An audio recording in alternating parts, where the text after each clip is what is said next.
أنا لا أرعى هؤلاء البشر، أنا فقط أتابع ما ينغمسون فيه من رذيلة وذنب لأحرص على استمرارهم في هذا الحال. يجب عليك أن تزن بضاعتي بنفس المكيال الذي تبيع به. توقف عن الصياح أيها الرجل. هل جئتني لتبيع بضاعتك أم لتعلمني أصول البيع والشراء؟ كفى جدالا ولا تهدر وقتنا، إما المال أو أرواحكم جميعا، وستكون القافلة بأكملها ملكا لنا.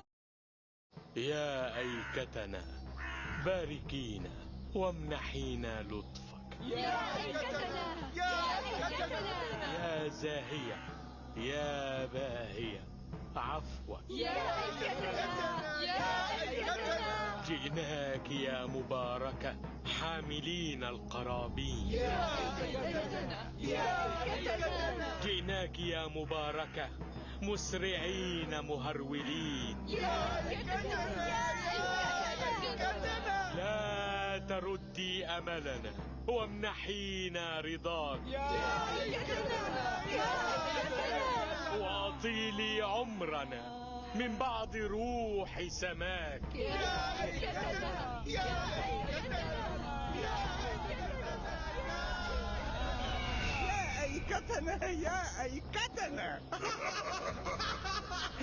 هل أنت من فعلت بهم ذلك يا سيدي؟ ليتني كنت أستطيع أيها الصغير، أنا فقط أزين لهم المعصية وهم من يخوضون فيها بعيدا وبعيدا جدا. هل أخبرك سرا أيها الصغير؟ بالطبع يا سيدي، فأنا أحب الأسرار جدا. إن هؤلاء البشر يبهرونني بمعاصيهم في كثير من الأحيان. هل تصدق؟ أنا كبير الشياطين أتعجب من قدرة هؤلاء البشر على التفنن في المعصية. إلى هذه الدرجة؟ نعم. ألا ترى سجودهم؟ ألا تسمع دعاءهم لتلك الشجرة التي أسفل أقدامنا؟ نعم، لكن ما يشغلني هو أي ذنب سيقترفون أكثر من فساد حياتهم والغش في تجارتهم وكفرهم بالله. اترك هذا الأمر لهم. ألم أخبرك أنهم يتفننون في المعصية؟ أخشى أننا يجب ألا ندع لهم مجالا لمراجعة أنفسهم أو التدبر في أحوالهم، وإلا سنفقد تلك المشاهد الرائعة. لا تخشى شيئا أيها الصغير، فهؤلاء القوم غارقون في معاصيهم فرحين بها ولن يفيقوا منها أبدا إلا إذا... لا تفعلها ثانية وتتوقف هكذا. أخبرني إلا إذا نادى. أكمل أرجوك، الفضول يقتلني. قد طار ثانية.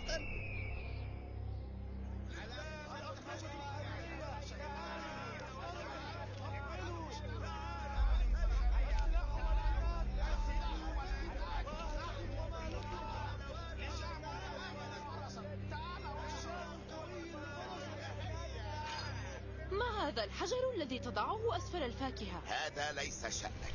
خذي الفاكهة خاصتك وأعطني حقي. أي حق أيها التاجر المخادع؟ اصمتي أيتها المرأة ولا ترفعي صوتك. أعطني ثمن الفاكهة وانصرفي. انظروا أيها الناس، هذا التاجر يزن مع البضاعة أحجارا يثقل بها الميزان ويطالبني بثمن هذا الميزان المنقوص. يبدو أنني يجب أن آتي إليك لأسكتك بنفسي. توقف أيها التاجر.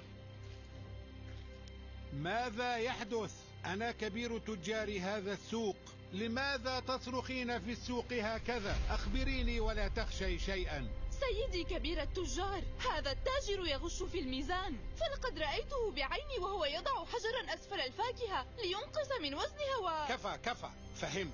هل ما تقوله السيدة صحيح أيها التاجر؟ سيدي أنا كنت فقط أحاول أن... أجبني، هل ما تقوله صحيح؟ أجل يا سيدي. أعطيني ثمن الفاكهة يا سيدتي. وأنت أيها التاجر، أين الحجر؟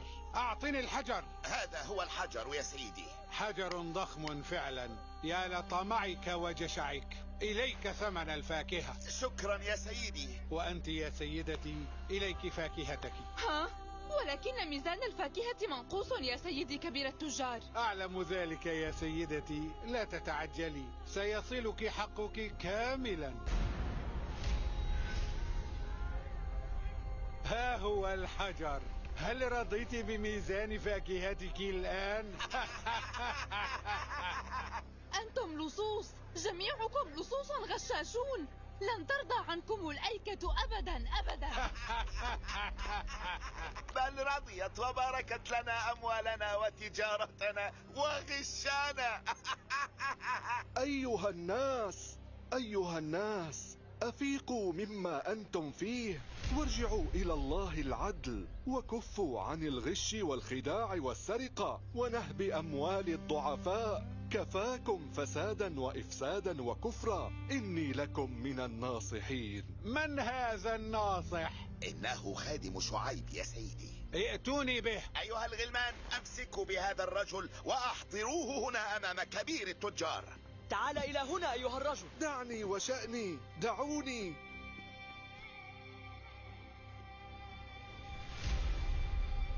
هل أنت خادم شعيب؟ ذلك قليل البنية ضعيف البصر. بل أنا خادم نبي الله شعيب، ذلك النقي عذب اللسان. هذا ليس شأننا ولا يعنينا في شيء. هل تعلم من أنا أيها الخادم؟ أنا كبير التجار في هذا السوق الذي تقف فيه أنت الآن. تصيح في الناس وتعيب على طريقة بيعنا وشرائنا. لست أنا من يعيب طريقة بيعكم وشرائكم، ولكن الله أرسل نبيه شعيب ليخرجكم من ظلمة الغش والخداع ونهب الأموال والكفر بالله وعبادة تلك الأشجار التي أنبتها الله بقدرته، ويدعوكم إلى حياة شريفة تقربكم من الله. كيف تجرؤ على الحديث عن آلهتنا وآلهة آبائنا بهذه الطريقة يا خادم شعيب؟ اقطعوا لسانه. أطيحوا برأسه. بل سأقتله بيدي والآن. توقفوا. أعتقد أن قتل هذا الخادم لن يفيدكم في شيء. نعم، فالأمر أكبر من روح مجرد خادم. الأمر يتعلق بما يدعيه شعيب من أكاذيب قد يؤكدها قتلكم لهذا الخادم. كيف؟ سوف يتأكد الناس من قلة حيلاتكم وضعف حجتكم، وسيشككون في نزاهتكم، وربما آمنوا مع شعيب. وما العمل إذن؟ اذهبوا إلى شعيب واعقدوا اتفاقا معه على ألا يتدخل في أمور حياتكم وتجارتكم وعبادتكم. إنه صلب عنيد ولن يستجيب لنا. صموا آذانكم وآذان الناس عنه، اجعلوه منبوذا يحادث نفسه ولا يسمع إلا نفسه، حتى تضعف قوته وعزيمته وينتهي أمره. من أنت أيها الرجل؟ أنا لا أحد.